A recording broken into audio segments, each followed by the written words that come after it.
भारत का इतिहास किसने और क्यों लिखा? इतिहास क्या है, घटना या कहानी?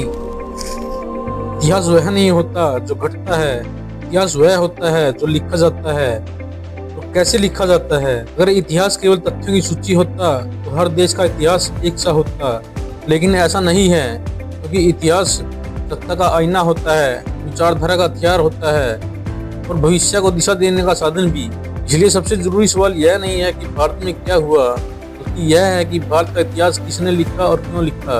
दोस्तों, वीडियो को लास्ट तक देखें और चैनल सब्सक्राइब करके बेल आइकन जरूर दबाएं। दुनिया भर में इतिहास वही लिखता है जिसके पास सत्ता होती है, जिसके पास शिक्षा संस्थान होते हैं, जिसके पास लेखन और प्रकाशन की सुविधा होती है। भारत के संदर्भ में देखें तो इतिहास लिखने की शक्ति समय समय पर अलग अलग हाथों में रही, इसलिए भारत का इतिहास एक नहीं कई बार लिखा गया। प्राचीन भारत में इतिहास आज की तरह क्रॉनिकल नहीं था।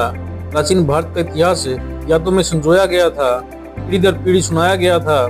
जैसे रामायण, महाभारत, पुराण, ये सब इतिहास भी हैं और कथा भी। यह इतिहास राजाओं के लिए नहीं, समाज के लिए था। लेकिन समस्या यह थी कि यह इतिहास लिखित कम था और सवाल पूछने वाला नहीं, बल्कि आदर्श गढ़ने वाला था। इसलिए प्राचीन भारत में सामाजिक संघर्ष, विद्रोह और शोषण अक्सर पृष्ठभूमि में चले गए। बौद्ध और जैन ग्रंथों में इतिहास देखने का नजरिया बदला। यहाँ राजा से ज्यादा समाज महत्वपूर्ण था, युद्ध से ज्यादा नैतिकता महत्वपूर्ण थी, जाति से ज्यादा आचरण महत्वपूर्ण था। गौतम बुद्ध के समय इतिहास पहली बार आम लोगों की भाषा में आया, लेकिन जैसे जैसे ब्राह्मणवाद की परंपरा फिर मजबूत हुई, बौद्ध संस्थान कमजोर पड़े, जैसे इतिहास भी हाशिए पर चला गया। यानी इतिहास वही बचा सत्ता के साथ खड़ा था। मध्यकाल में इतिहास लिखने का काम अक्सर दरबारों में हुआ। फारसी इतिहासकारों ने बादशाहों की जीत लिखी, हार को छुपाया, विद्रोहियों को शांत बताया। यह इतिहास जनता का नहीं, शासकों का था। यहाँ भी सवाल उठता है कि क्या आम किसान, कारीगर, स्त्री, दलित इतिहास का हिस्सा नहीं थे,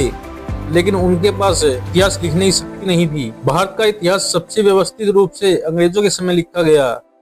यहाँ पहली बार कालखंड बनाए गए। लेकिन सवाल है, अंग्रेज भारत का इतिहास क्यों लिख रहे थे? इसका सीधा जवाब ये है, शासन करने के लिए इतिहास पर नियंत्रण जरूरी था। अंग्रेज इतिहासकारों ने भारत के इतिहास को 3 हिस्सों में बांटा: हिंदू काल, मुगल काल, ब्रिटिश काल। इन वर्गीकरण का उद्देश्य था भारतीय समाज को बांटना, यह दिखाना कि ब्रिटिश शासन से पहले भारत अव्यवस्थित था। इतिहास को ऐसे लिखा गया, भारत को पिछड़ा, भारतीय समाज को अंधविश्वासी और अंग्रेजों को उद्धारक दिखाया जाए। यह इतिहास शासन का औजार था। औपनिवेशिक इतिहास में जाति व्यवस्था का उल्लेख हुआ, लेकिन उसके खिलाफ संघर्ष कम दिखाया गया। दलित, आदिवासी, बहुजन आंदोलकों को या तो नजरअंदाज किया गया या स्थानीय शांति कहा गया। जबकि सच यह है कि भारत का सबसे बड़ा संघर्ष सामाजिक समानता का था। लेकिन यह संघर्ष इतिहास की मुख्य धारा में जगह न बना पाया। स्वतंत्रता आंदोलन के समय कुछ नेताओं को केंद्र में रखा गया, उसको हाशिए पर। महात्मा गांधी, जवाहरलाल नेहरू, ये नाम जरूरी हैं, लेकिन सवाल यह है कि क्या इनके अलावा कोई नहीं था? इनके अलावा भी कोई था।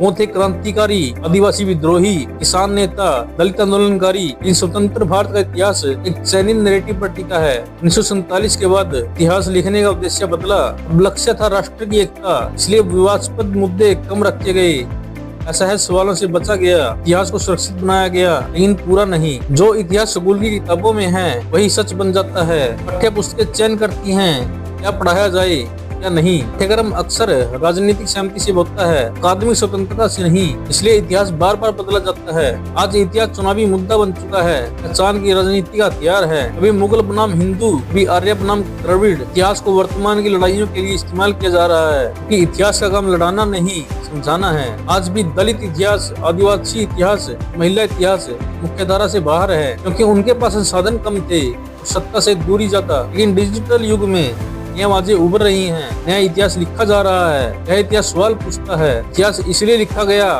सत्ता को वैध ठहराने के लिए, समाज को नियंत्रण करने के लिए, भविष्य की दिशा तय करने के लिए। हर दौर में इतिहास ने किसी न किसी की सेवा की है, इसलिए यह सवाल पूछना जरूरी है कि इतिहास किसके हित में है। इतिहास कभी पूर्ण नहीं होता, यह समय के साथ बदलता रहता है, यह सवालों से आगे बढ़ता है। पूरा सच शायद कभी न मिले, लेकिन बेहतर समझ जरूर मिल सकती है अगर हम एक ही किताब से बाहर निकले और कई नजरियों को सुने। तो भारत का इतिहास किसी एक व्यक्ति ने नहीं लिखा, किसी एक कारण से नहीं लिखा। यह सत्ता, समाज और संघर्ष तीनों का परिणाम है। जब तक हम यह नहीं पूछें किसने लिखा, क्यों लिखा, तब तक इतिहास हमें सही दिशा नहीं देगा, हमें बांटता रहेगा। इतिहास वह नहीं है जो किताबों में लिखा है, इतिहास वह है जिसे समझने की हिम्मत हम करते हैं।